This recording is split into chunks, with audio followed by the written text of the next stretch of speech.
그 크신 하나님의 사랑 말로 다 영영 못하네. 저 높고 높은 별을 넘어 이 낮고 낮은 땅 위에 죄범한 영혼 구하려 그 아들 보내사 화목제물 삼으시고 죄 용서하셨네. 하나님 크신 사랑은 증량다 못하네. 영원히 변치 않는 사랑 성도여 찬양하세.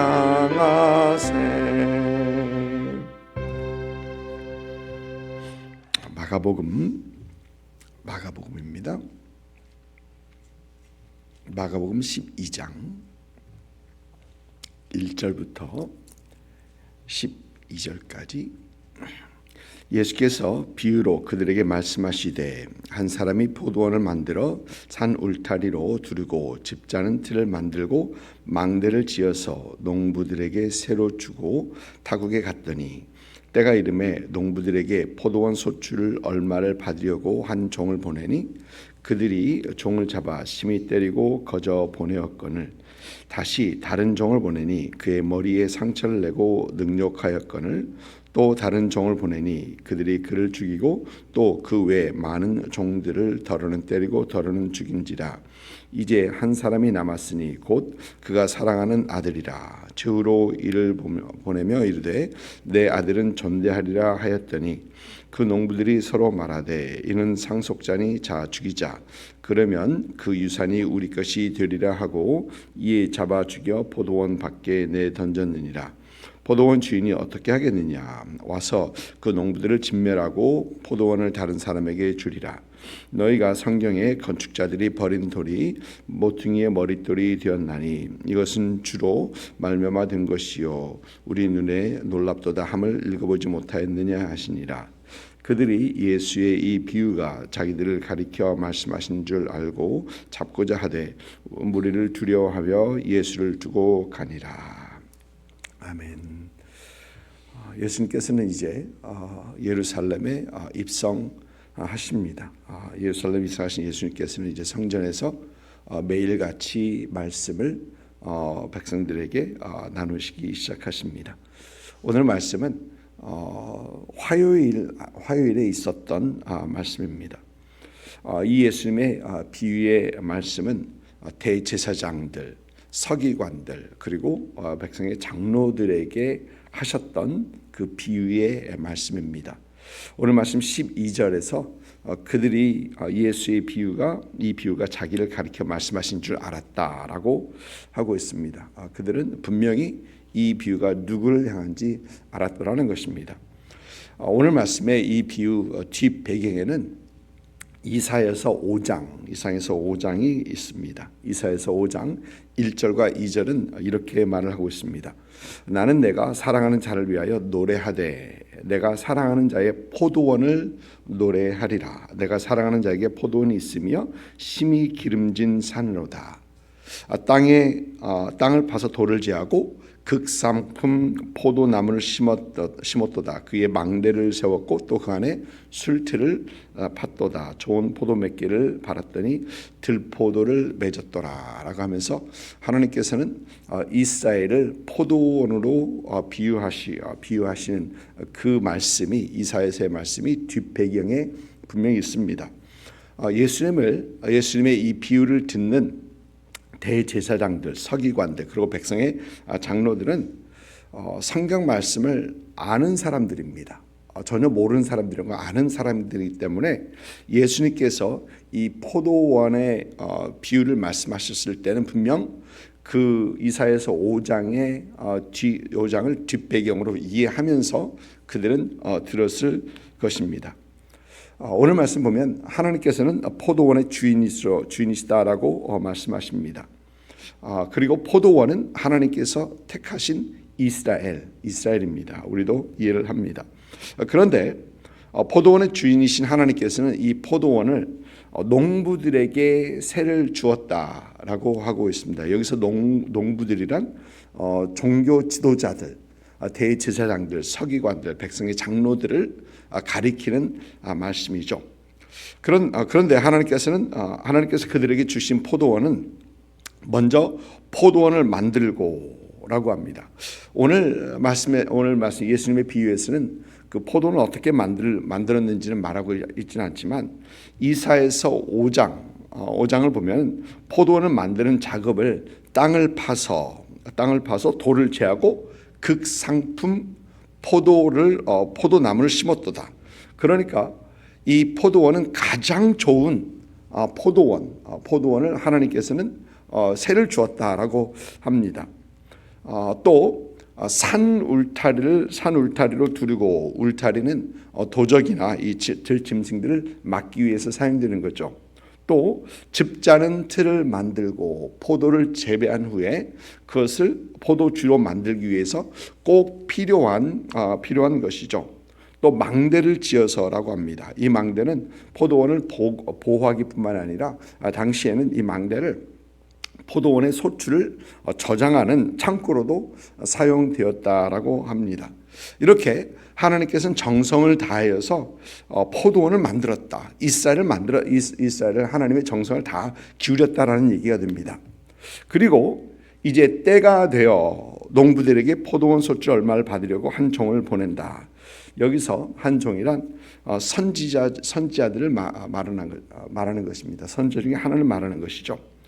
그런데 예수님께서는 비유에서 그 종들을 심히 때리고 거저 보내었다라고 합니다. 하나님께서는 이스라엘 백성들에게 필요한 때로 종종 하나님의 선지자들을 보내십니다. 그리고 하나님의 선지자들을 이스라엘은 들었을 때도 있습니다. 그러나 그렇지 않고 선지자들을 때리고 죽이고 했던 것을 우리는 성경에서 분명히 봅니다. 열왕기상 19장을 보니까 엘리야 이야기가 나오는데 엘리야는 하나님 앞에 하소연하면서 이세벨이 하나님의 선지자들을 다 죽였다, 이제 나만 남았다라고 하소연하는 어떤 그런 모습을 봅니다. 하나님의 선지자들을 다 죽였다라는 것입니다.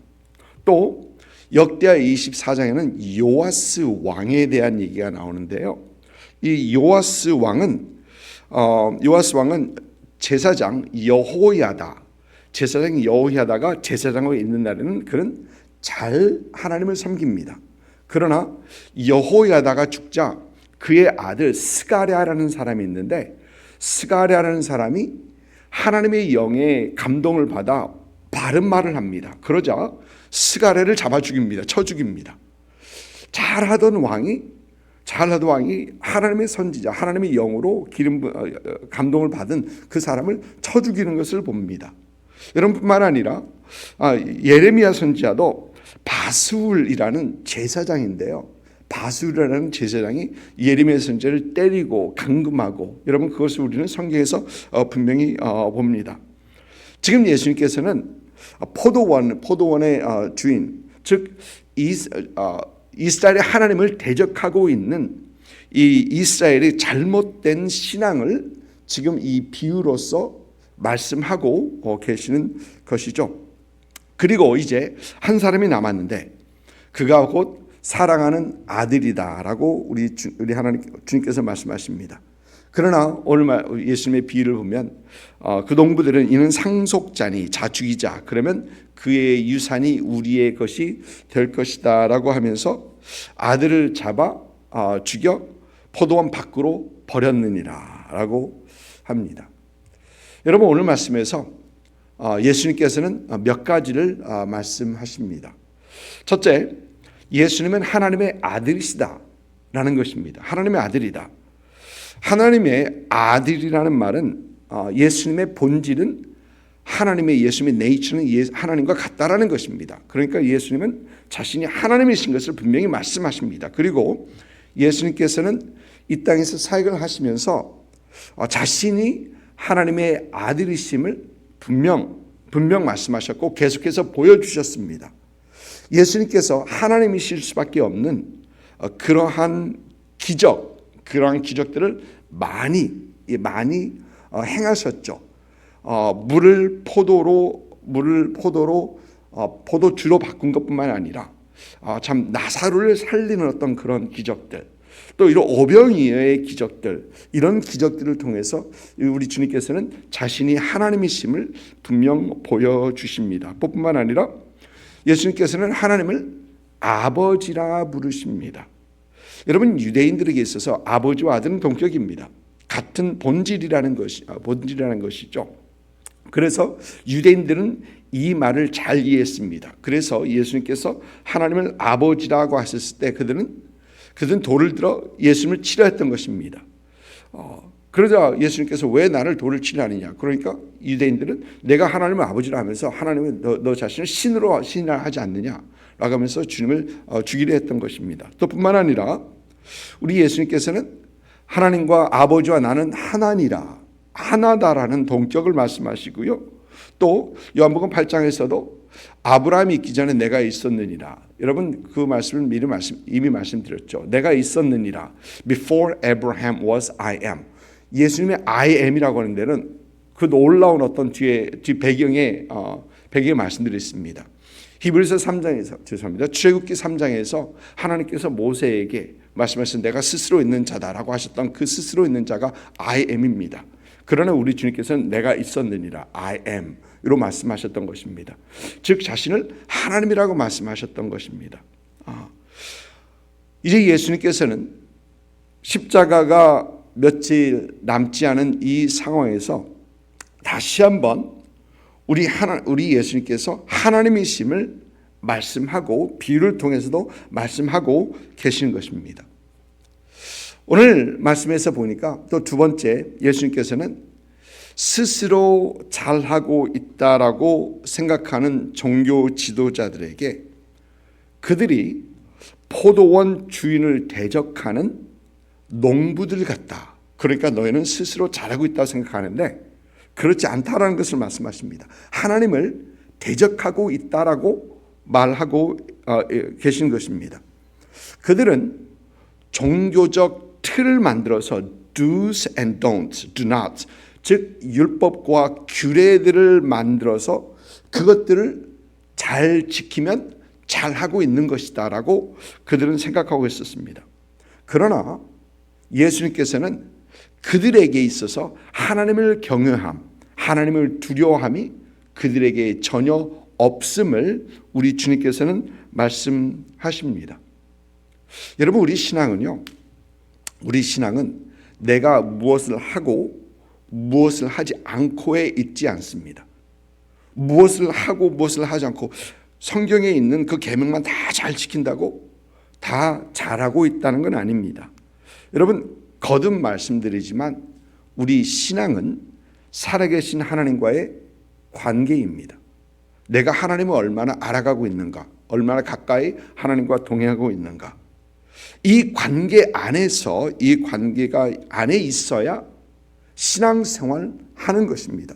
그리고 do's and do not, 무엇을 하고 하지 않는 것은 하나님과의 관계 안에서 나오는 것입니다. 내가 하나님을 사랑하기 때문에 내가 이것을 하고 하나님을 사랑하기 때문에 이것을 하지 않고 그래야 되는 것입니다. 그러나 내가 이것을 하고 하지 않고, 물론 중요하겠죠. 그러나 그것은 신앙생활이 아니다라는 겁니다. 바리새인들이나 유대인의 종교 지도자들이 그랬던 것입니다.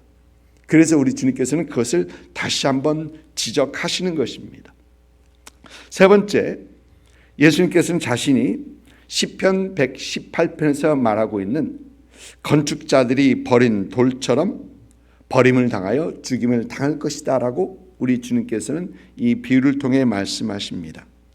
여기서 건축자들은 종교 지도자들을 말합니다. 건축자들은 자신이 필요 없다라고 생각합니다. 자신들에게 가치가 없는 돌이라고 생각합니다. 그래서 가차없이 버립니다.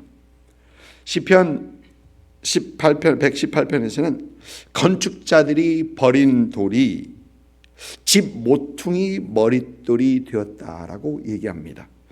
사람들은 필요 없는 돌이다, 가치 없는 돌이라면서 버렸는데 하나님께서는 그 돌을 취하여 집을 짓는데 가장 중요한 기초석으로 사용하더라 하셨다라는 것입니다.